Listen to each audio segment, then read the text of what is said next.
Hello everyone, welcome back to this Unity tutorial series on how to create a roguelike like Vampire Survivors.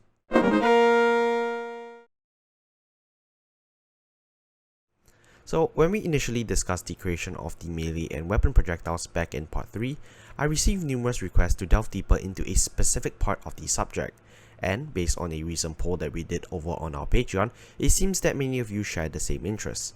The feature that I'm referring to is none other than weapon evolution. In Vampire Survivors, weapon evolution is a very captivating feature that allows the players to evolve their weapons by meeting specific conditions. Now this addition not only enhances the gameplay experience, but also introduces an extra layer of depth and strategic planning. To maximize the potential of their evolved weapons, players must carefully consider their choices and plan ahead.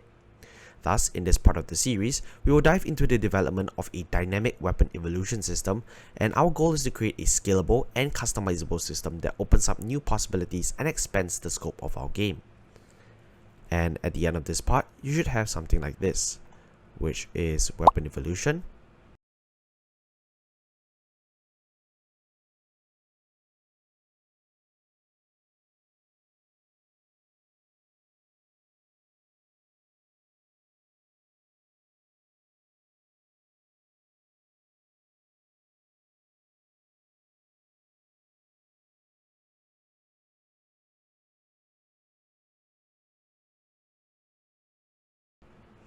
you will also have the treasure chest,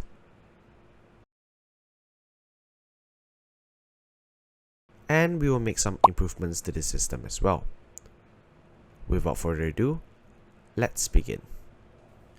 Before we begin, it's important to first address an issue that came to light following the release of Part 11. As you may remember, in Part 6, we implemented a magnet mechanic that allows our players to automatically collect items within a specific range. However, it appears that after Part 11, this feature no longer works correctly.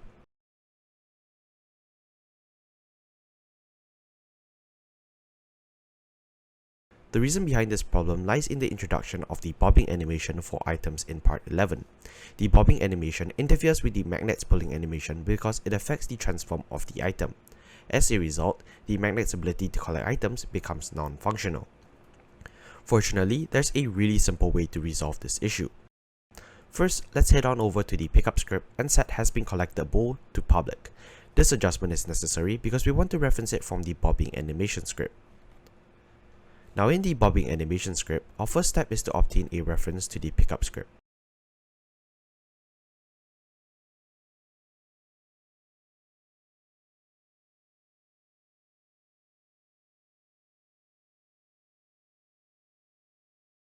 Then, within the update method, we will perform a check to ensure that the pickup script reference exists and that the has been collected bool is set to false before proceeding with the rest of the method.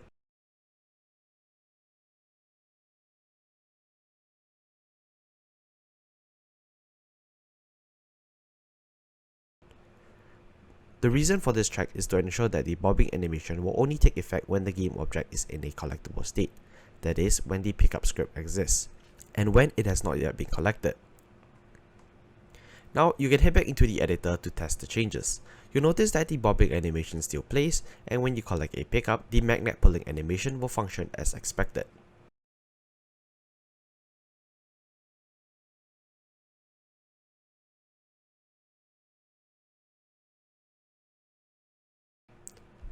Great. Now, let's delve deeper into the process of evolving weapons. However, before we proceed, there are specific prerequisites that we need to fulfill to enable weapon evolution. To begin, let's explore how we can implement this system. Now, if we refer to the evolution page in the Vampire Survivors wiki, the feature is described as follows. To initiate a weapon evolution process, the players must meet the following conditions. First, the players must possess the weapon that they wish to evolve, obviously, and it must be at the maximum level. Additionally, the players must also have a counterpart, which is a secondary passive item in their inventory, which should be at a specific certain level.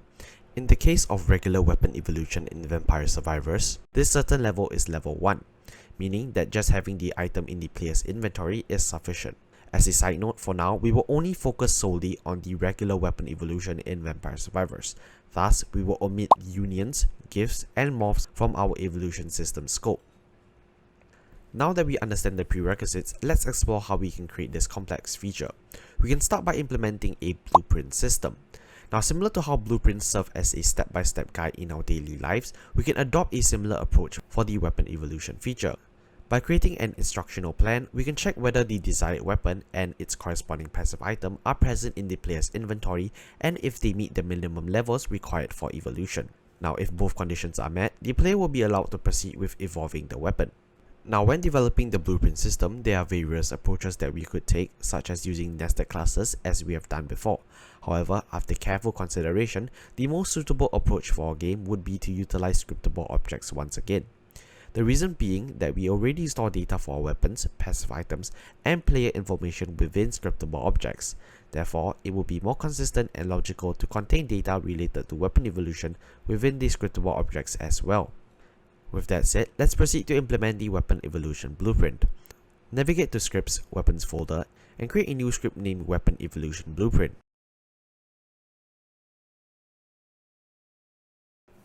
Inside the Weapon Evolution Blueprint script, let's make the following changes. First, change the derived class from monoBehavior to scriptable object, just like with all our other scriptable object scripts. And then next, we can define a public weapon scriptable object called base weapon data.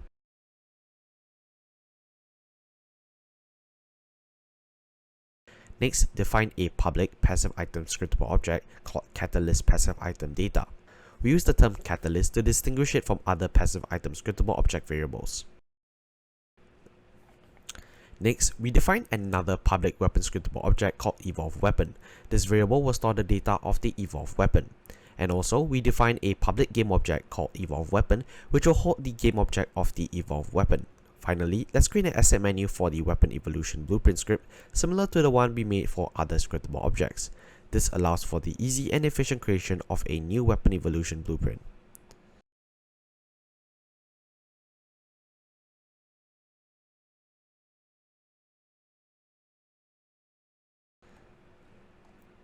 Now, some of you might have some questions regarding this implementation.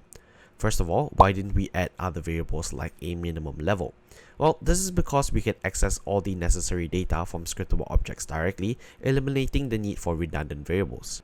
And a second question you guys might be asking is, why aren't we using a new scriptable object for evolve weapons? Now, the reason for this is that it's better to use the existing weapon scriptable object for all things related to weapon data. This approach makes the system more modular and also allows us to test regular weapons as evolve weapons too, if desired. To verify the changes, head back into the editor and in the project window, right-click, create scriptable objects. You should now see the option to create a new weapon evolution blueprint. Now that we have a blueprint system in place, let's address the second prerequisite. Now, before allowing the players to evolve their weapons, we must first ensure that they meet the necessary requirements. To achieve this, we'll create a method that determines the possible evolutions. This method is essential for the weapon evolution system because it helps us to identify which weapons the player can evolve based on their current inventory state. Now, in the inventory manager script, let's create a new method named getPossibleEvolutions. This method will return a list of weapon evolution blueprints. We're returning a list of weapon evolution blueprints instead of just using a void method because it makes sense to represent the possible evolutions as a list of weapon evolution blueprint objects. The purpose of this method is to find all potential weapon evolutions based on the player's current inventory. And since there could be multiple evolutions, we use a list to store these objects. Inside this method, let's begin with the following steps. Start by initializing an empty list called possible evolutions. This list will hold all weapon evolution blueprint objects that match the current state of the player's inventory. Next, we will use a for each loop to iterate over each weapon controller in the weapon slots list. This loop will check each weapon controller to see if it matches any of the evolution blueprints. And then, before proceeding with the loop, we just ensure that the weapon is not null. This prevents a null reference exception if there are empty slots in the inventory that should be skipped.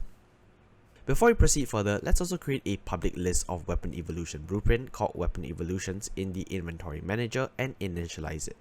This list will hold all the possible weapon evolutions that we create in the editor.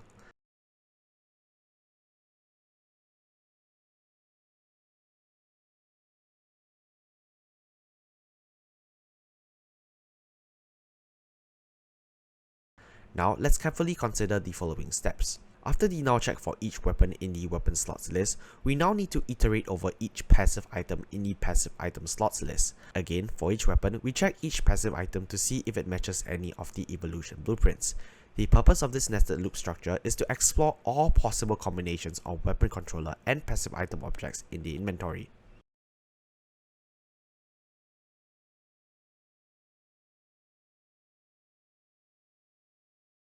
Following the nested loop, we perform another null check to verify if the catalyst, which is the passive item, is not null before proceeding. As with the previous null check, this step is just essential in preventing a null reference exception in case there are empty slots in the inventory. Now, we will utilize yet another for each loop to iterate over each weapon evolution blueprint in the weapon evolutions list for each combination of weapon and passive item. During this iteration, we will check if the weapon and passive item matches the blueprint's base weapon and catalyst. Here's the process. For each combination of weapon and passive item, we will iterate over the weapon evolution blueprint in the weapon evolutions list.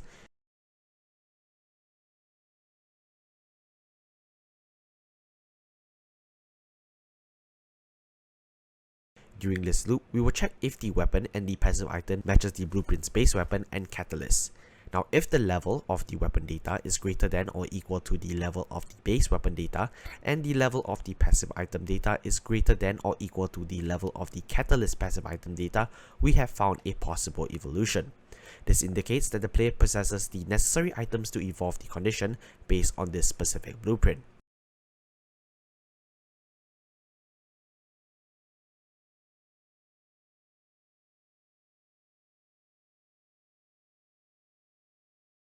Continuing on, once a match is found, the rest is a straightforward process. If the code finds a match, it adds the corresponding blueprint to the possible evolutions list. After checking all possible combinations of weapons, passive items, and evolution blueprints, the method returns the possible evolutions list.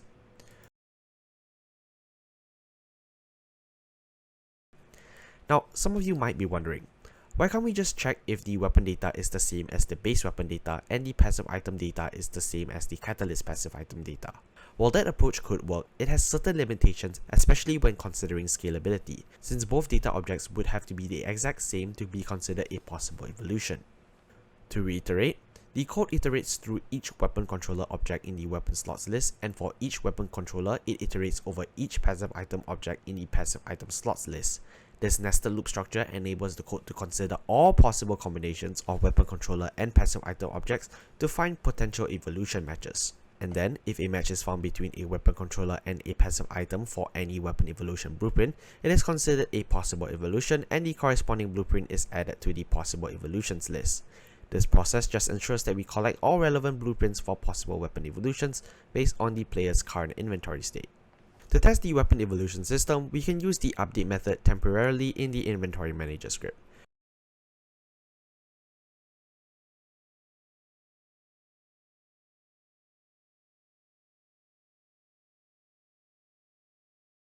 Here's what we need to do. Now inside the update method, let's create an if statement that checks if the return count from getPossibleEvolutions is greater than 0. If the count is greater than 0, we simply use debug.log getPossibleEvolutions to display the list of possible evolutions in the console. Before proceeding to the editor, let's make a change to the player stat script. Since we no longer need the test weapons and passive items, we can simply remove them from the script. In the editor, let's create a new folder under scriptable objects called Weapon Evolution Blueprints.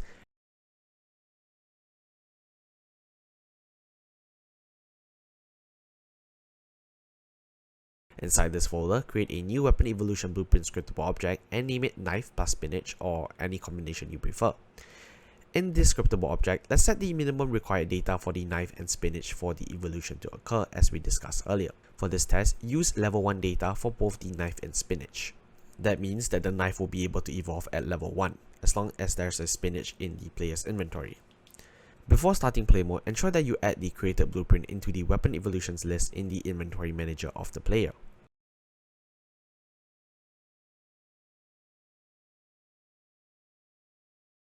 During gameplay, select the knife weapon and defeat enemies to level up.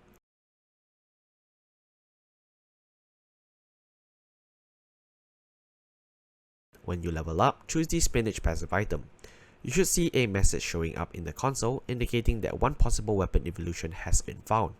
Continue playing and level up the knife weapon to level 2.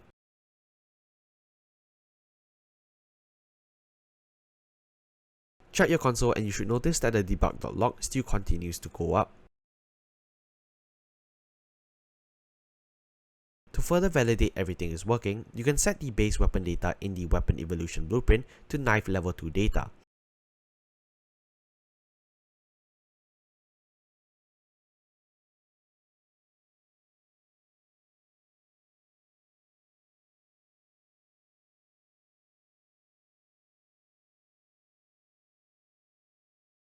Then during gameplay, choose the spinach upon level up and upgrade the knife to level 2.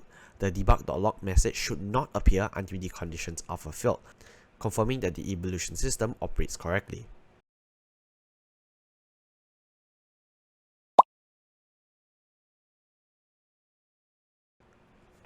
With this approach, we now have a method to track if the player has any possible weapon evolutions during gameplay, allowing us to test and verify the functionality.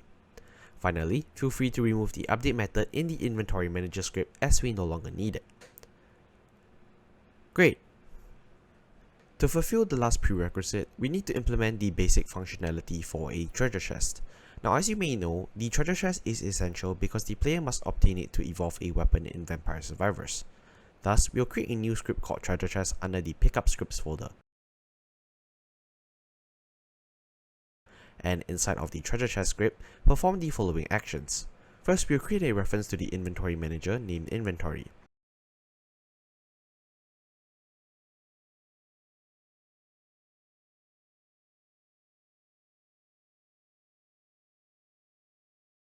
Then we'll implement the onTrigger enter 2D and open treasure chest methods.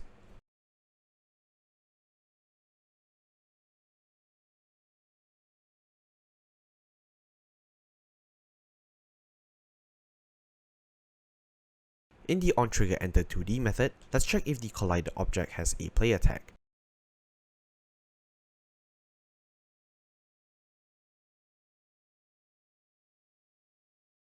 If it does, call the open treasure chest method and then destroy the treasure chest game object.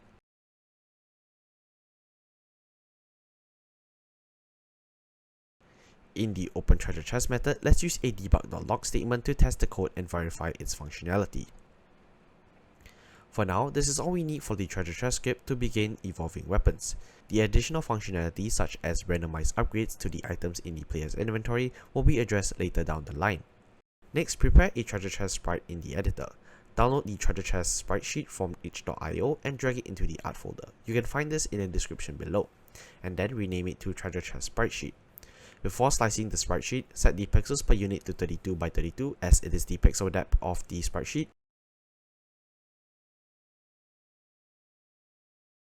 And then use the automatic preset for slicing.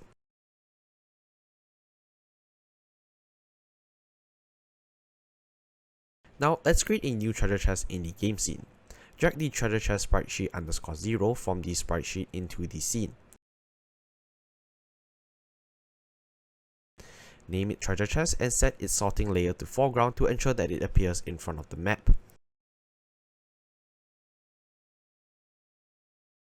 Add a box collider 2D component to the treasure chest game object and set it to be a trigger. Lastly, ensure to reset its transform and then attach the treasure chest script to it. Once you completed these steps, drag the treasure chest game object into the prefabs pickup folder.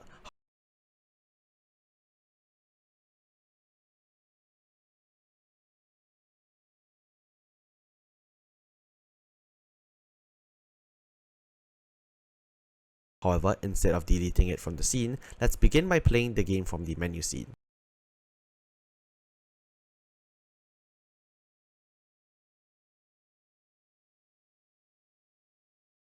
When the player collides with the treasure chest, you should see the debug.log message appearing in the console indicating that our code works as expected. After testing, you can remove the debug.log line as it is no longer needed. Now that we have handled all the prerequisites, let's proceed to evolving the weapons themselves. This section might be a little complex, so I recommend paying close attention to avoid missing any details. So in the inventory manager script, let's create a new public method called evolve weapon, which takes in a weapon evolution blueprint named evolution. Inside of the weapon evolutions method, we'll take a similar approach to the get possible evolutions method. First, we create a loop to iterate through the weapon slots. This loop will check through each weapon slot for potential evolution candidates. Then we'll initialize the loop with a variable to track the weapon slot index. Afterwards, inside of this loop, let's retrieve the weapon from the current weapon slot index by creating a local variable of type weapon controller named weapon and set the reference to the weapon at the current weapon slot index. Afterwards, let's create a nested loop to iterate through the catalyst slot. This loop will check each catalyst slot for potential evolution candidates as well, and initialize the loop with a variable to track the catalyst slot index.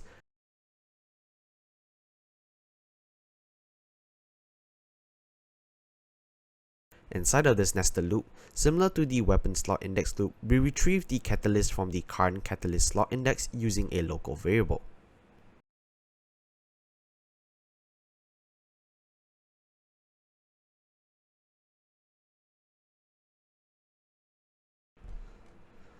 Now, let's check for the evolution candidates. Just like how we did so in the get possible evolutions method, if both the weapon and catalyst meets the evolution requirements specified in the evolution blueprint, we can proceed with the evolution process.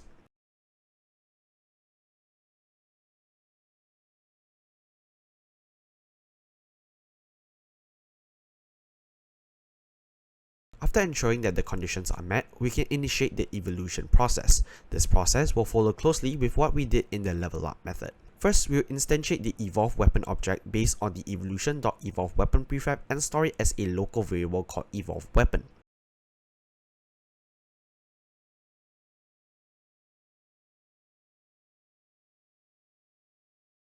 Afterwards, we will retrieve the weapon controller component from the evolve weapon object and store it as a local variable called evolve weapon controller.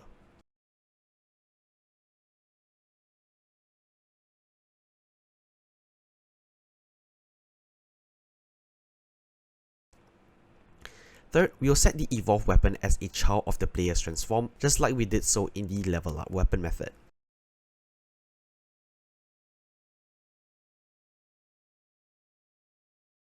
Afterwards, we will update the weapon slots by replacing the base weapon with the evolve weapon using the add weapon method, and then destroy the base weapon game object.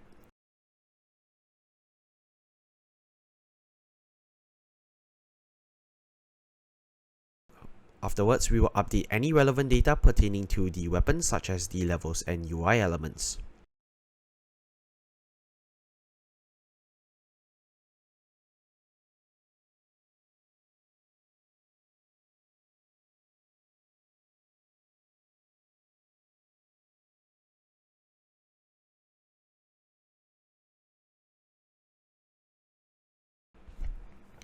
Finally, at the end of the method, after successfully upgrading the weapon, we can just log a message and return to stop the method.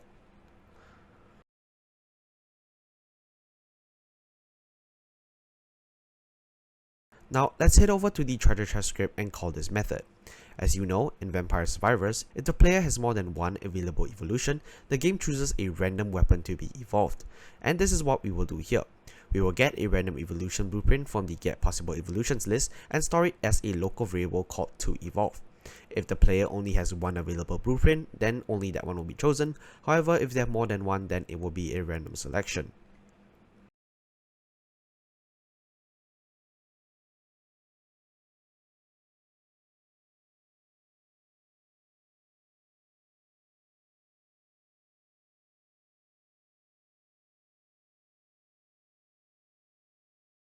To summarize, with this implementation, the player will be able to evolve their weapons by obtaining the necessary treasure chests, meeting the evolution conditions, and then randomly selecting a weapon to evolve if multiple options are available. Awesome! With the functionality to evolve weapons in place, we can further enhance the evolve weapon method by adding safeguards to handle potential issues. So, upon closely examining the evolve weapon method, we can identify a minor issue. So let's consider a scenario where the evolve weapon method receives a blueprint in which the base weapon is the third element in the weapon slots list, but the catalyst is the first element in the passive item slots list. Suppose the player has only collected 3 weapons, with the base weapon being the third and the one passive item which acts as the catalyst. This situation can actually cause a problem. So when the outer loop iterates through the weapon slots list, it starts from the first element and continues with the inner loop that iterates through the passive items. This process works fine until the inner loop tries to iterate through the second passive item. Since the player has only collected one passive item, the other slots are empty, and attempting to access these null references can lead to a null reference exception. Subsequently, the method execution halts. To fix this, we must skip the iterations where the player or catalyst is null. Fortunately, we can do so with the continue statement. The continue statement is commonly used within loops to selectively skip iterations based on particular conditions. It allows you to control the flow of a loop and decide whether to execute the remaining code within the current iteration or move on to the next iteration. So, in the evolve weapon script, after retrieving the weapon from the current weapon slot index, check if the weapon is null. If it is, use the continue statement to skip this iteration. Similarly, after retrieving the catalyst item from the catalyst weapon slot index, also check if the catalyst is null, and use the continue statement if it is. Additionally, let's add another safeguard by ensuring that both the weapon and catalyst are not null before beginning the evolution process. This will further prevent potential issues that might arise if any of the required components are missing.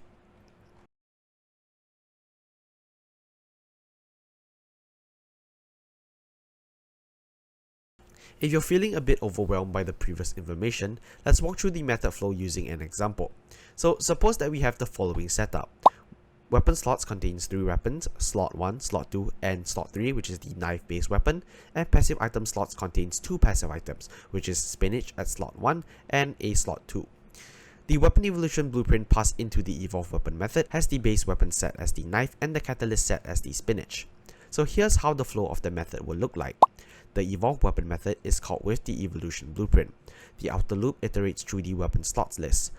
On the first iteration, it retrieves slot 1, and on the second iteration, it retrieves slot 2. On the third iteration, it retrieves the base weapon knife and stores it in a weapon variable. It then proceeds to the inner loop. The inner loop iterates through the passive item slots list. On the first iteration, it retrieves the catalyst spinach and stores it in a catalyst variable. Afterwards, it checks for the evolution conditions. It verifies that both the weapon, which is the knife, and the catalyst spinach has references that are valid and that their levels meet the evolution requirements specified in the evolution blueprint. And after these conditions are met, the code block for a successful evolution is executed. The evolve weapon is then instantiated based on the evolution.evolve weapon prefab, and the weapon controller component is retrieved from it. The evolve weapon is then set as a child of the player's transform or an appropriate parent object, and the weapon in the weapon slot, which is the knife, is replaced with the evolve weapon, and the base weapon game object is destroyed. Finally, any relevant game state is updated, such as updating the levels and UI elements before the method returns. Moving on to the treasure chest script, let's add a safeguard there as well. In the open treasure chest method, we can check if the get possible evolutions method returns a count of less than or equal to 0. If it does, that means we have no available evolutions and we can just simply return.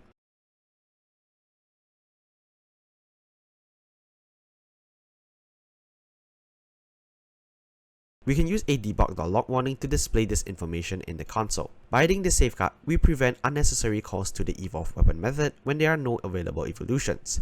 The evolve weapon method involves numerous loops, so avoiding unnecessary calls will reduce unnecessary processing and optimize performance. Now it's time to test the weapon evolution system we just built and see if we need to make any improvements. First, let's create an evolve weapon. Since we have been using the knife plus spinach evolution blueprint for our examples, we'll create an evolve weapon of the knife. In the scriptable objects weapons folder, let's create a new folder called evolve knife weapon. And inside of this folder, we create a new weapon scriptable object called evolve knife weapon.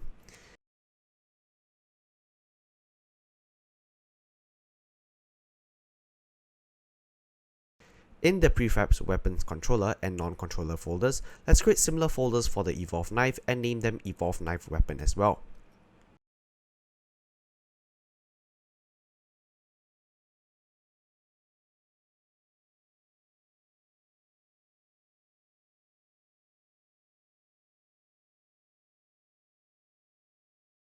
Now duplicate the knife controller and non-controller prefabs, it doesn't matter which level, and place them in the respective evolve knife weapon folders.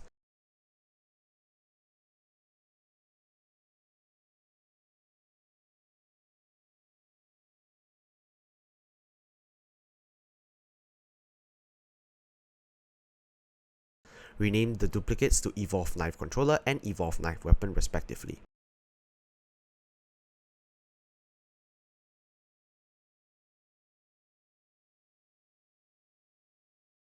Also, make sure to set their weapon data slots to the Evolve Knife Weapon scriptable object we created.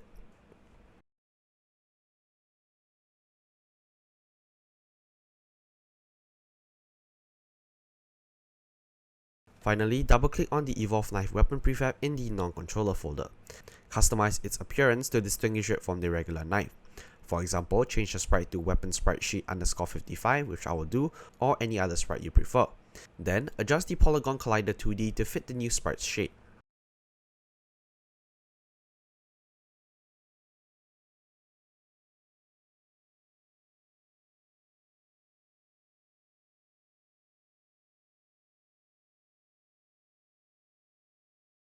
And then, I will edit the Evolve Knife Weapon scriptable object to reflect the new settings for the Evolve Knife.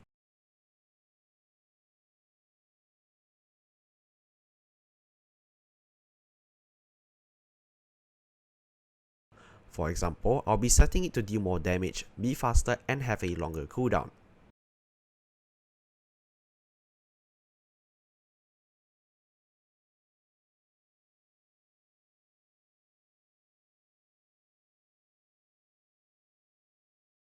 Head back into the Knife plus Spinach blueprint and add the appropriate references to the Evolve Knife Weapon scriptable object and other required fields.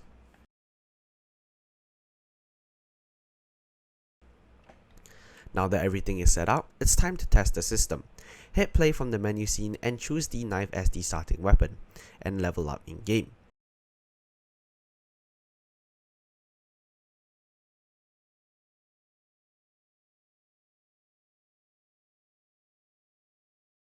Choose the spinach as your upgrade and interact with the treasure chest, and you should see your knife evolve and the weapon icon in the top left will change accordingly. Additionally, if you check the console, you should also be able to see the debug.log warning message we set out.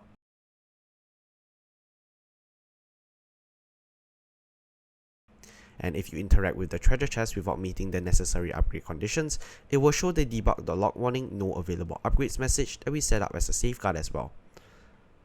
Awesome! Now that our weapon evolution system is up and running, you might have noticed a small issue during testing. So after evolving the knife weapon, the upgrade option for the knife still appears when leveling up again.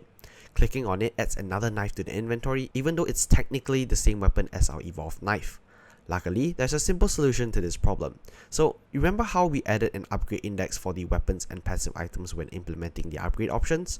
Well, we can use these indexes to remove the appropriate upgrade option from the list once the evolution for that weapon occurs. Let's implement this fix. In the weapon scriptable object script, let's add a new int called evolve upgrade to remove. This variable will be used by the evolve weapon scriptable object to indicate which upgrade option to remove after evolution.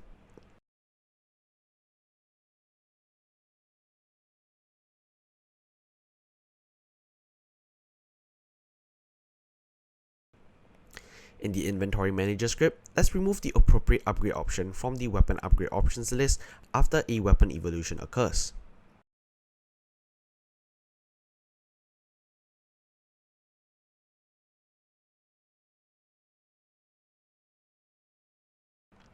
In the editor, set the evolve upgrade to remove field on the evolve knife weapon scriptable object to 0, since that is the weapon upgrade index of the knife. If the index is different for your evolve weapon, make sure to set it accordingly.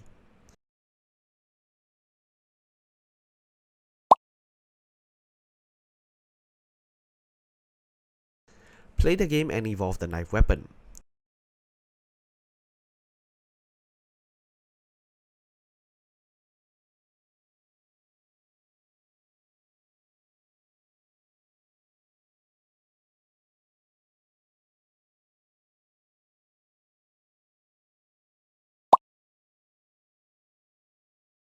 Now, when you check the inspector, you should see that the knife upgrade option has disappeared from the weapon upgrade options list. This change ensures that the players won't see the upgrade option for the base weapon after they've evolved it, preventing them from accidentally adding duplicate weapons to the inventory. Great! That's all for this part. In this part, we created a weapon evolution system similar to the one seen in Vampire Survivors. I hope you all enjoyed the video, and if you want to support what we do, you can actually help us by becoming a Patreon. This will give you access to the project files for tutorials, like this one, as well as any Patreon exclusive posts on our blog. You can find the link to this in the description below. Any support that you give us will actually go a long way, because currently we are making back about 20 cents for every single dollar that we put into content creation. So your help will actually go a long way to help us make this a sustainable endeavor. So that's all. I'll see you all in the next part. Bye!